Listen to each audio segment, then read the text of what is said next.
Look children, our today's topic is packaging of DNA helix. Okay, packaging of DNA helix is what? That means you have yesterday seen when we were discussing the structure of the DNA. Here we have seen that how many number of base pairs are there in the haploid set of human DNA. That is 3.3 into the 10 to the power 9 base pairs are there in the haploid content of human DNA. Okay, and here it is written that 6.6 into the 10 to the power 9 base pairs are there.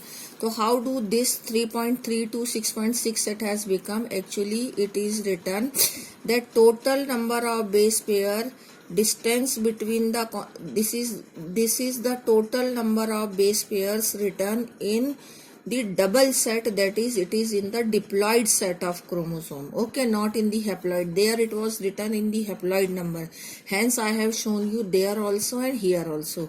It is actually in the diploid number 1. Okay, now the distance between the two base pair in meter, if it is calculated, this is 0.34 into 10 to the power 9 minus 9 meter per base pair. Here it is written 0.34 nm here, but it is written in nm and it is now converted into the meters. Okay, now once we multiply the total number of bases in the diploid number of chromosome with the distance between the two nitrogenous bases or base pairs, then you will see that it comes approximately 2.2 meter. Why this much calculation is given?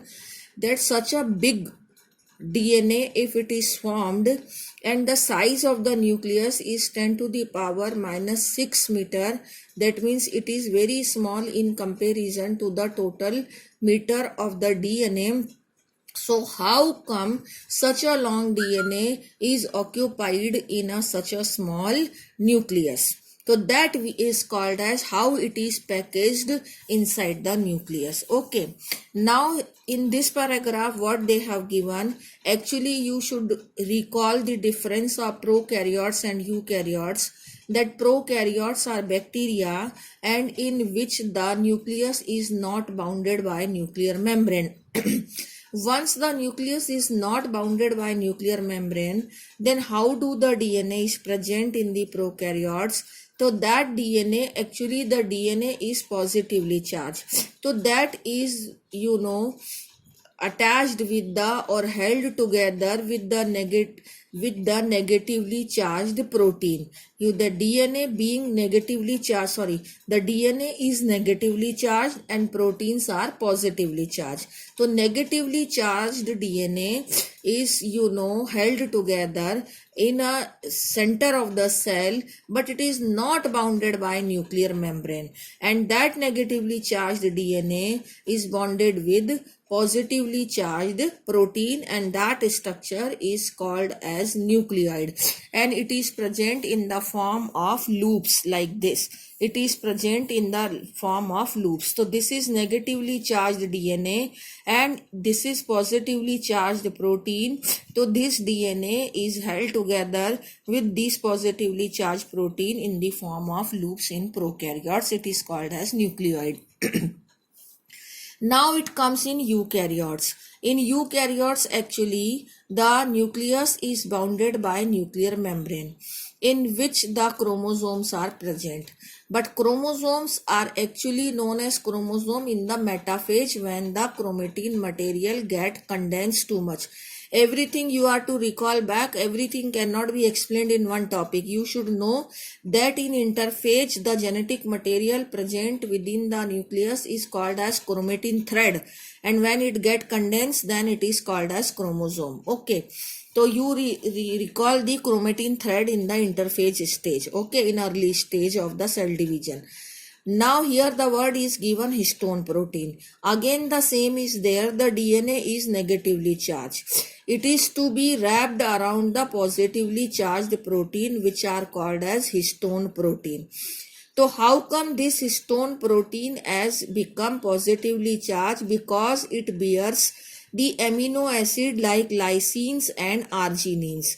and these lysine and arginine amino acid has their side chain which are giving them the positive charge. So this histone protein, which is shown here in a round shape structure, it is a positively charged protein, okay, on which this DNA is wrapped around, and this DNA is negatively charged. This protein is actually called as histone protein, which is actually made up of 8 molecules.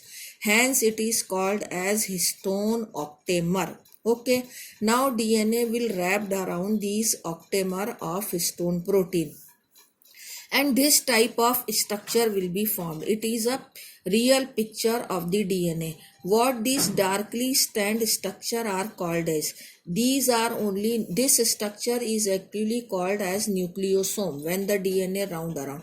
So how do it happen? Suppose this is a DNA. So once this, suppose here the nucleus, these histone proteins or octamers are there. So this DNA will coil around here, around this octamer, and then it will come to this octamer. Then it will coil too much here, and then it will come to here. So that way in DNA some of the part will become loosely arranged and some of the part of the DNA will become tightly arranged. So this part where the DNA is wrapping around the octamer is called as only the nucleosome. This is called as nucleosome. And at about 200 base pairs of the DNA wrapped around the nucleosome, so this type of structure will be formed. So these darkly stained structure, where do they are present when it is been stained, it is called as heterochromatin, and this light stained structure are called as euchromatin. Chromatin is the, when the thin thread like structure are present in the chromosome, but in the metaphase stage these structure become condensed chromosome, and now they are called as chromosome. For more condensation of this chromatin, we need to have some other protein which are called as non-histone chromosomal protein. In the typical nucleus, some region of the chromatin are loosely packed and they are lightly stained. They are called as euchromatin, and darkly stained structure are called as heterochromatin, and euchromatin is actually the true chromatin, which are active chromatin, and heterochromatin are inactive chromatin. Okay, so this is, we have seen that how do such a long DNA is packed inside a very small nucleus. It is there for the today's topic. Thank you.